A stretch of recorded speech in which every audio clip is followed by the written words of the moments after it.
Far from any noisy town, in a quiet stretch of countryside, stood an old learning cottage, where a handful of children lived and studied under one teacher. Their days began before sunrise, washing their faces with cold water, sweeping the dusty courtyard, tending the vegetable patch, carrying bundles of wood, and preparing the classroom for lessons. Life was simple, but every moment carried a lesson of discipline, patience, and responsibility. Among these children was a boy named Rafiq, warm-hearted, gentle, always helping others without being asked. But when it came to studies, his confidence crumbled, letters twisted before his eyes, words slipped out of his memory as soon as he learned them. Numbers made him panic. No matter how long he stared at a page, everything felt confusing and distant. The teacher, Ustad Karim, noticed.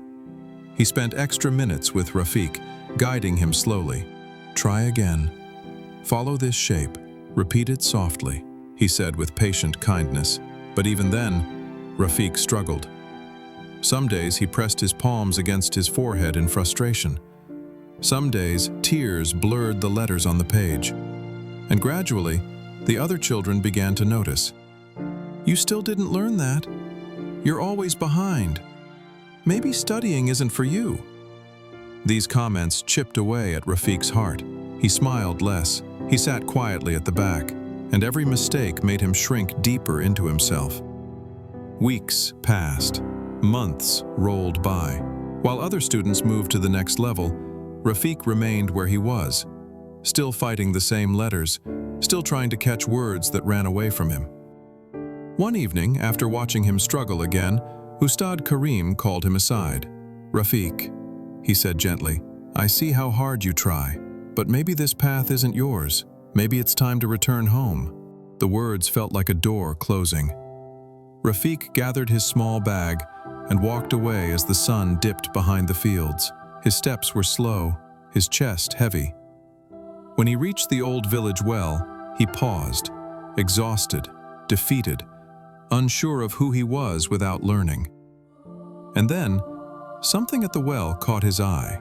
Rafiq ran his fingers across the rim of the well and noticed something unusual. Deep, smooth grooves carved into the hard stone. They looked as if someone had scraped them for years. Curious, he leaned closer. "Who could cut stone like this?" he whispered. Beside him, an elderly woman was filling her bucket. She heard his question and smiled. "No one carved these marks, Beta," she said. "The rope did." Rafiq's eyes widened. "The rope? But it's soft. The stone is hard." The old woman nodded. "Yes, but the rope never stopped. Day after day, year after year, it rubbed the same place.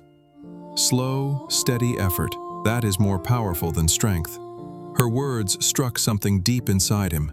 The rope wasn't strong, but it was consistent.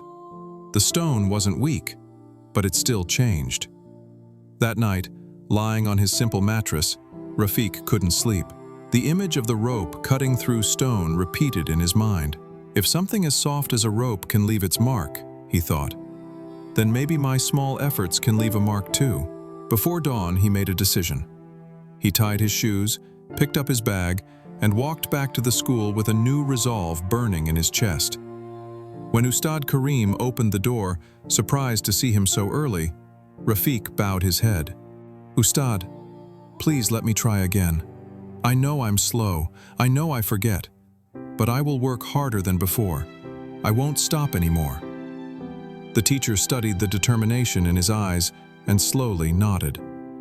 From that day onward, Rafiq lived differently. He woke before everyone, practiced his letters by lantern light, stayed after lessons, repeated every word until it settled in his mind. Mistakes didn't discourage him anymore.